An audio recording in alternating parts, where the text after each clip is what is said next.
Assalamualaikum warahmatullahi wabarakatuh. Kami dari kelompok 7 praktek fisiologi. Di sini kami akan membahas tentang sistem muskuloskeletal, di mana anggota kami terdiri dari Alvana Agustina, saya sendiri, lalu Kezia Rosalinda Silaen, yang terakhir Putek. Baiklah, untuk pembahasan selanjutnya akan dibahas oleh rekan saya, Kezia Rosalinda. Silahkan, saya persilahkan. Baiklah,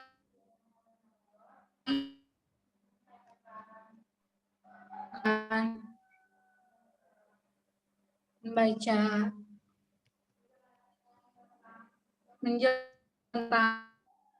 tentang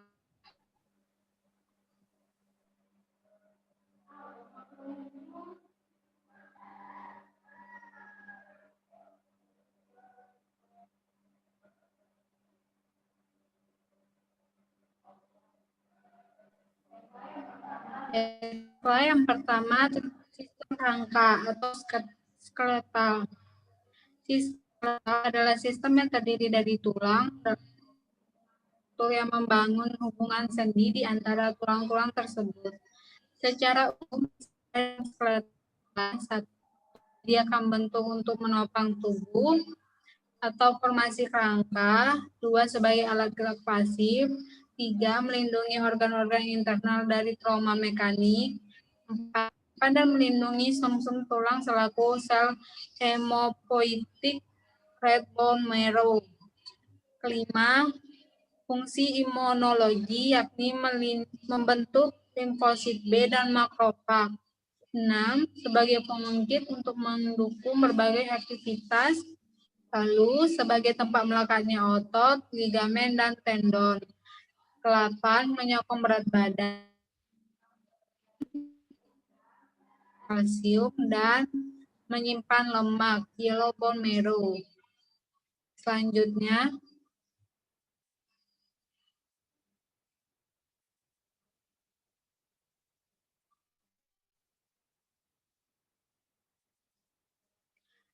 di sini terdapat kerangka manusia, dapat kita lihat dari tulang dahi sampai tulang.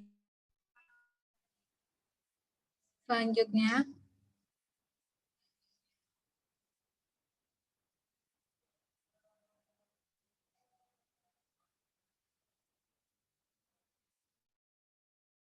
sistem tulang. Fungsi tulang secara umum sebagai formasi kerangka dengan membentuk kerangka tubuh, menentukan bentuk dan ukuran tubuh, pergerakan untuk berbagai aktivitas selama pergerakan, perlindungan, melindungi organ-organ yang lunak tubuh, hematopoiesis, pembentukan sel-sel darah merah yang terjadi pada sumsum tulang belakang, tempat penyimpanan mineral antara lain kalsium dan fosfor. Komposisi jaringan tulang. Tulang terdiri dari sel-sel osteosit, osteoblast, dan osteosit, dan matriks ekstraseluler yang tersusun dengan selat kolagen organik yang tertanam substansi dan garam-garam anorganik tulang seperti fosfor dan kalsium. Klasifikasi tulang. Klasifikasi tulang menurut bentuknya terbagi atas tulang panjang, tulang pendek, tulang pipi, tulang irregular, dan tulang sesamoid. Tulang panjang, tulang yang berbentuk silindris yang terdiri dari diafisis berfungsi untuk menahan berat tubuh dan berperan dalam pergerakan. Tulang yang pendek kekuatan dan kekompakan pada area yang pergerakannya terbatas. Tulang pipi yaitu tulang yang mirip lempeng berfungsi pada permukaan yang luas dan pelekatan otot dan memberikan perlindungan. Sedangkan tulang irregular adalah tulang yang bentuknya tidak teratur dengan struktur tulangnya yang sama dengan tulang pendek. Tulang sesmamoid adalah tulang kecil bulat yang masuk dalam formasi persendian sambung dengan kartilago, ligamen, dan tulang lainnya. Next.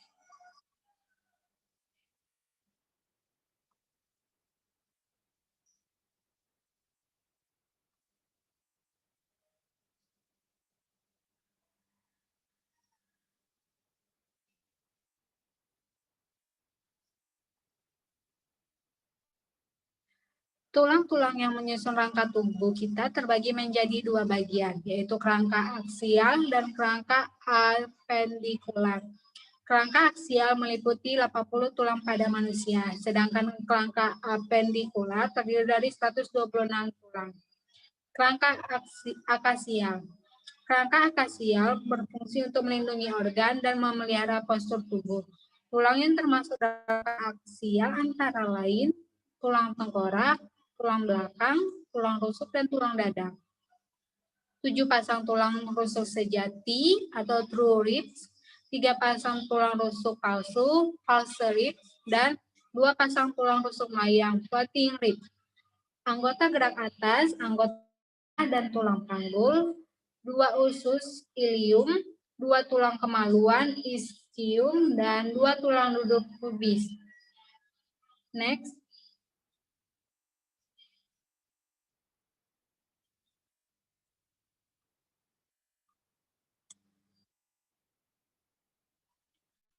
Tengkorak atau skull. Tulang tengkorak tersusun dari 20 tulang yang bergabung bersama, kecuali bagian rahang, mandibula. Tulang ini berperan dalam membentuk kepala manusia dan melindungi organ dalam, seperti otak dan mata. Bagian pada tulang terdiri dari otak kranium, mandibula, maksila. Tulang belakang atau vertebrae. Fungsi dari tulang ini adalah menopang bagian tubuh lainnya. Tulang belakang pada manusia terdiri dari 26 ruas. Bagian-bagian pada tulang belakang dibedakan berdasarkan lokasinya. Leher terdiri dari 7 ruas. Bagian dada atau punggung terdiri dari 12 ruas. Pinggang 5 ruas. Sakrum 1 ruas. Dan tulang ekor 1 ruas. Selanjutnya.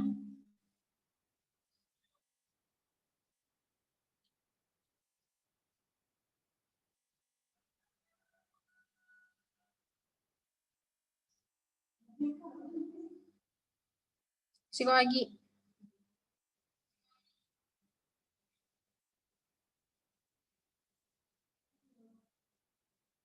Muncul di orang. Tulang rusuk dan tulang dada ribs atau sternum. Tulang rusuk dan dada berfungsi untuk melindungi organ jantung dan paru-paru. Tulang rusuk bergabung dengan tulang dada karena dihubungkan oleh tulang rawan yang bernama costa. Pada bagian toraks atau rongga dada kita terdapat 12 pasang tulang rusuk dan dada. Semuanya terbagi menjadi 3 bagian, yaitu rangka dari rangka ini adalah penggerak tubuh. Tulang yang termasuk ke dalam kerangka apendikular diantaranya anggota gerak atas, anggota gerak bawah, dan tulang panggul. Sekian, saya kembalikan kepada moderator. Baiklah, terima kasih kepada Kezia atas penjelasannya. Kita akan lanjut kepada Putek. Silakan Putek, saya persilahkan.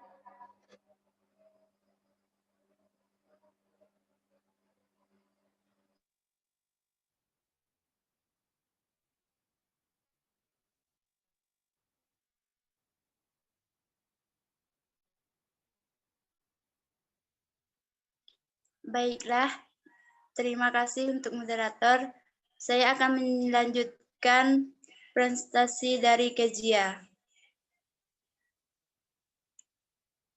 Persendian. Sendi adalah tempat di mana dua tulang atau lebih saling berhubungan, di mana antara tulang-tulang ini dapat terjadi pergerakan atau tidak. Komponen penunjang sendi. Ligamen, jaring ikatan yang menghubungkan tulang dengan tulang.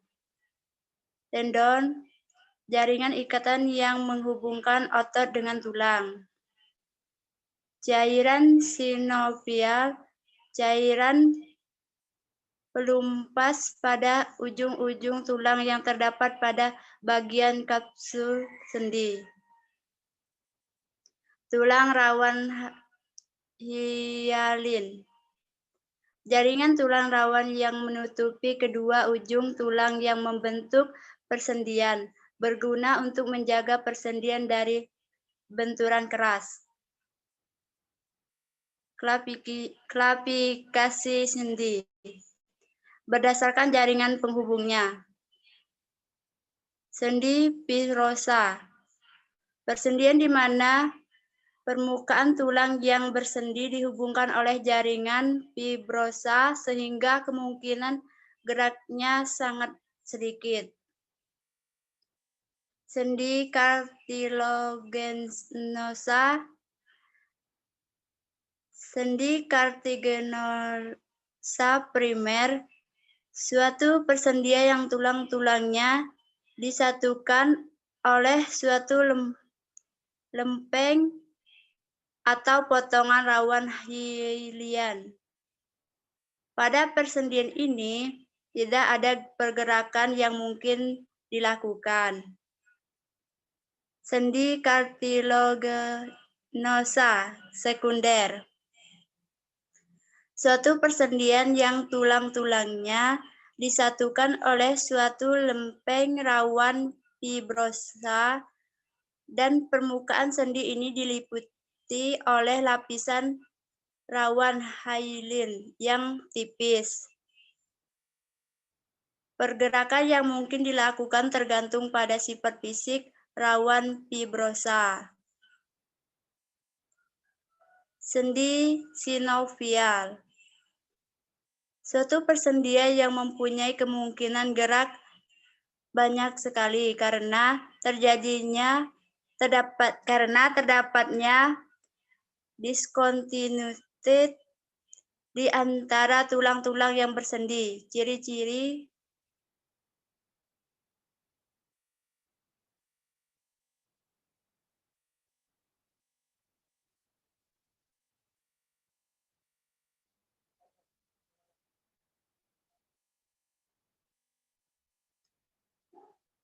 muncul.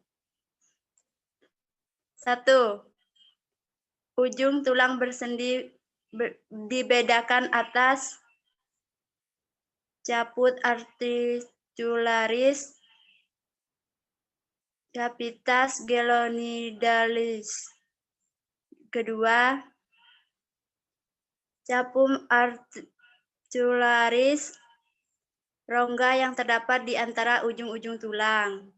3. Membran sinovial, rongga sendi yang dibatasi oleh membran sinovial yang berjalan dari permukaan sendi yang suatu ke yang lainnya. Di sebelah luar membran sinovial dilindungi oleh kapsul sendi (artikular). Permukaan sendi dilumasi oleh cairan kental, cairan sinovial. Berdasarkan hubungan antara tulang (artikulasi). Sinartrosis, persendian yang tidak dapat digerakkan, misalnya hubungan antara tulang kepala. Ampiartrosis, persendian yang menggerakkan dengan gerakan yang sangat terbatas, misalnya hubungan antara tulang rusuk dan tulang belakang.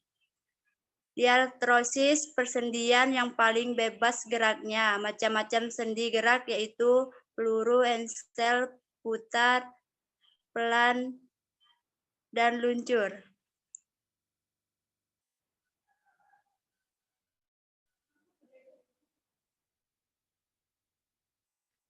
Apa?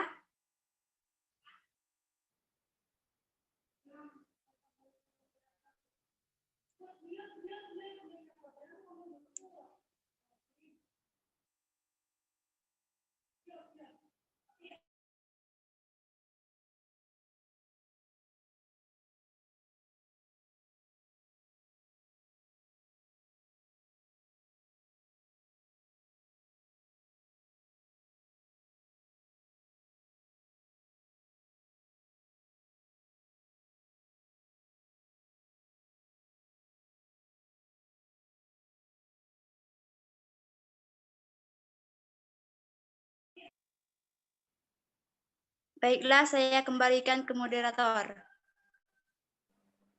Baiklah, selanjutnya saya akan melanjutkan presentasi dari Putek tadi. Terima kasih kepada Putek. Kita lanjut ke pergerakan sendi. Sendi plana sama dengan datar. Permukaan sendi datar atau hampir datar sehingga memungkinkan tulang saling bergeser antara satu sama lain. Pergeseran terbatas, sedikit miring, dan rotasi. Contoh, art steroclavicularis dan art acronioclavicularis. Sendi engsel atau ging limus sama dengan hingo joint. Sendi ini mirip engsel pada pintu. Sumbu gerak tegak lurus pada arah panjang tulang. Gerakan yang bisa dilakukan yaitu flexio dan lectensio. Contoh sendi lutut, sendi siku, dan sendi kaki.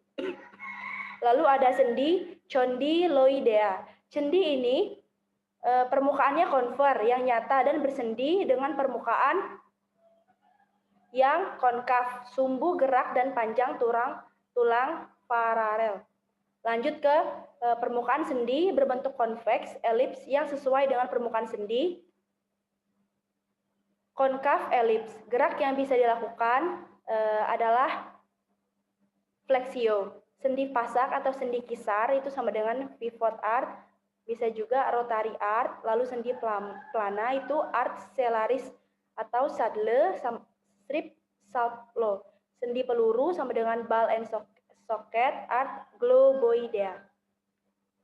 Lalu kita lanjut ke ini. Jadi sendi kita dapat lihat di patung ini terdapat yang pertama sendi putar di bagian leher, lalu ada sendi engsel di bagian lipatan tangan, lalu ada sendi di pergelangan tangan, sendi plana, pergelangan kaki, lalu ada di sendi ellipsoidea, lalu ada di sekitar paha itu ada sendi ball and socket joint yang kita bahas tadi.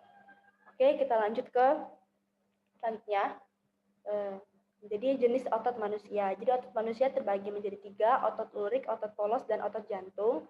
Kita ke otot lurik dulu. Otot lurik ini tersebar di seluruh tubuh. Otot lurik menempel pada kerangka melalui tendon.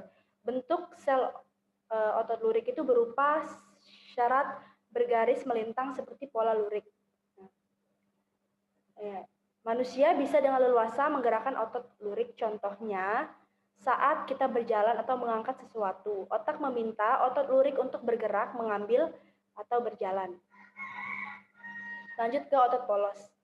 Agar bisa menerima dengan baik, organ dalam dibantu dengan otot polos. Otot jenis ini memiliki bentuk berbeda dari otot lurik. Otot polos tidak memiliki garis-garis yang ada dan ada sebuah inti di tengah sel. Bersumber dari life science, otot ini bekerja di luar kesadaran. Artinya, tanpa diminta pun otot polos akan bekerja. Jadi, otot polos bekerja di luar dari kesadaran kita.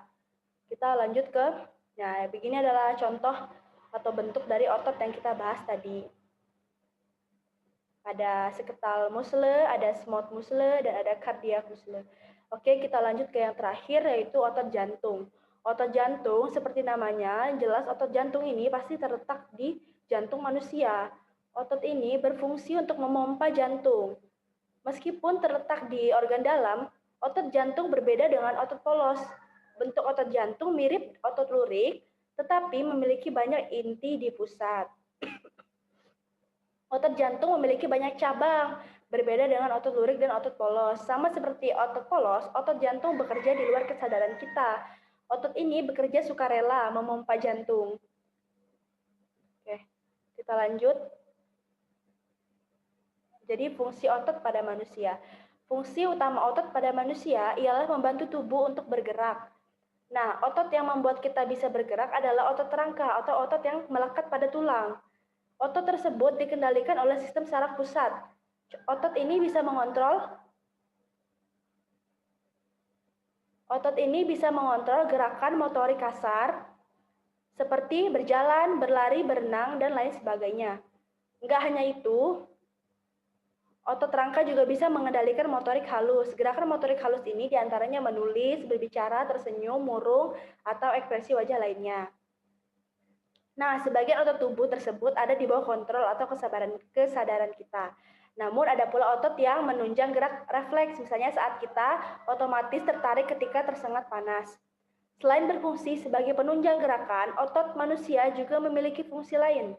Di antaranya, membantu sistem peredaran darah manusia, membantu sistem pernafasan, membantu proses pencernaan manusia, menjaga keseimbangan dan stabilitas tubuh, menjaga postur tubuh, melancarkan buang air kecil, menunjang kinerja indera penglihatan, melindungi organ, dan yang terakhir, mengatur suhu tubuh. Kita lanjut di penamaan otot. Nomenklatur pemberian nama pada suatu otot ditentukan oleh bentuk, misalnya M. trapezius, M. rhomboideus, M. quadratus femoris. Yang kedua, general form, misalnya M. palmaris longus, M. serratus, M. gracilis, M. latissimus dorsi, M. vastus. Yang ketiga, jumlah caput atau venter, misalnya M. bicep, M. tricep, M. quadricep, M. digastricus. Penamaan terminologi otot, pembagian nama pada otot sangat beraneka ragam sekali, karena setiap ahli mempunyai hukum untuk memberi nama otot. Karena itu, sekarang sukar mencari homologi otot. Pada dasarnya, otot diberi nama atas. Yang pertama, nama origo dan insertionnya. Contoh, musculus sternoideus. Lalu musculus coracobrachialis. Yang kedua, ukuran atau besar kecilnya otot. Contohnya musculus gluteus maximus, musculus brachialis minor. Lalu yang ketiga itu letuknya. Contohnya musculus thromboideus, musculus trapezeus, musculus rumbicalis. Lalu letak atau fungsi dari otot. Contohnya musculus intercostalis externa. Lalu arah serabut otot. Contohnya musculus rectus abdominis, musculus obliquus externus. Lalu strukturnya. Contohnya musculus bicep brachii, musculus tricep femoris. Lalu kerja dari otot. Contohnya adductor longus, musculus depressor mandibulae.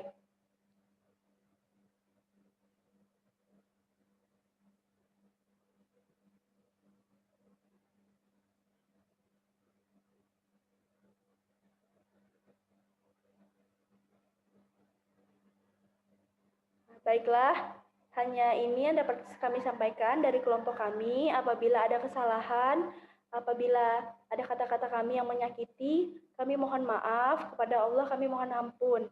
Wabillahi taufiq wal hidayah. Wassalamualaikum warahmatullahi wabarakatuh. Terima kasih.